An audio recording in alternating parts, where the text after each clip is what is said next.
Discuss drug metabolism principles and factors affecting the drug metabolism. तो यहाँ पर drug metabolism के क्या प्रिंसिपल्स होते हैं उसके बारे में बताना है, और जो फैक्टर्स हैं जो ड्रग मेटाबॉलिज्म को जो फैक्टर्स अफेक्ट कर सकते हैं उनके बारे में क्या करना है, उनके बारे में यहाँ पर लिखना है। तो जनरली ड्रग मेटाबॉलिज्म के प्रिंसिपल्स यानी कि फेज 1 और फेज 2 मेटाबॉलिज्म रिएक्शंस को बताना है, और साथ ही साथ जो फैक्टर्स मेटाबॉलिज्म को अफेक्ट करते हैं उनके बारे में यहाँ पर आपको लिखना है। ठीक है, इसके बाद अगला क्वेश्चन आता है कि इसी से रिलेटेड है कि फेज 1 और फेज 2 मेटाबॉलिज्म को क्या करना है, कंपेयर करना है, इनके बीच कंपैरिजन को लिखना है, और साथ ही साथ डिस्कस करना है, discuss various factors affecting drug metabolism. तो वो कौन कौन से फैक्टर्स हैं जो क्या कर रहे हैं, ड्रग मेटाबॉलिज्म को क्या कर रहे हैं, अफेक्ट कर रहे हैं, उनके बारे में लिखना है। तो यहाँ पर क्वेश्चन नंबर 1 में जो पूछा गया था वही सेम चीज यहाँ पर सेकंड पार्ट के अंदर पूछी गई है, बस जनरली यहाँ पर फेज 1 और फेज 2 मेटाबॉलिज्म के बीच कंपैरिजन को डायरेक्टली पूछ लिया गया है। अगला सवाल आता है explain physicochemical properties in relation to biological action in detail. तो यहाँ पर जितनी भी आपकी फिजिको-केमिकल प्रॉपर्टीज है आपके सिलेबस के अंदर,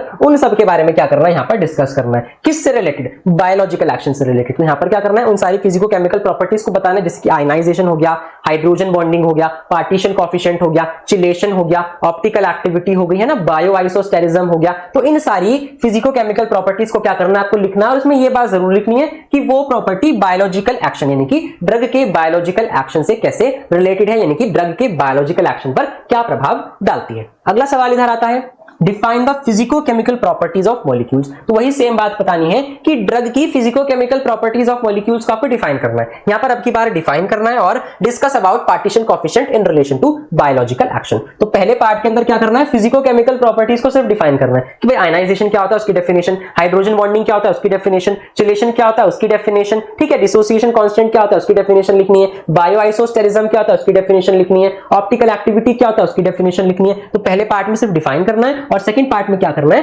पार्टीशन कोएफिशिएंट के बारे में बताना है कि बायोलॉजिकल एक्शन पर पार्टीशन कोएफिशिएंट का क्या इफेक्ट होता है, यानी कि ड्रग के बायोलॉजिकल एक्शन पर पार्टीशन कोएफिशिएंट क्या प्रभाव डालता है। ठीक है, ये हो गया क्वेश्चन नंबर 4। इसके बाद आता है क्वेश्चन नंबर 5। क्वेश्चन नंबर 5 के अंदर आपका पूछा गया है डिफाइन या फिर what are sedatives and hypnotics. यहां पे पूछ गया है कि भैया सेडेटिव्स और हिप्नोटिक्स क्या होते हैं, तो वो बताना है, साथ ही साथ इनकी क्लासिफिकेशन देनी है ना कि भाई इसके अंदर बेंजोडाइजेपिन्स हैं, बार्बिटूरेट्स हैं या नॉन बेंजोडाइजेपिन ड्रग्स हैं, अन्य है एंटी डिप्रेसेंट्स हैं, तो उन सब के बारे में यहां पर लिखना है। और साथ ही साथ क्या करना है, जो बेंजोडाइजेपिन्स है उसका क्या करना है, उसका स्ट्रक्चर एक्टिविटी रिलेशनशिप हमको बताना है, उसका सारा डिस्कस करना है। और एक ड्रग दे रखी है इसी के अंदर डायजिपाम, तो बेंजोडाइजेपिन से जो ड्रग आती है डायजिपाम, उसके सिंथेसिस को भी क्या करना है, यहां पर लिखना है। तो क्वेश्चन लॉन्ग है, बड़ा है, इसके अंदर सेडेटिव और हिप्नोटिक क्या होते हैं ये बताना है, उसके बाद इनकी क्लासिफिकेशन लिखनी है, फिर स्ट्रक्चर एक्टिविटी रिलेशनशिप देना है बेंजोडाइजेपिन्स का, और सिंथेसिस बतानी है किसकी, डायजिपाम की सिंथेसिस बतानी है।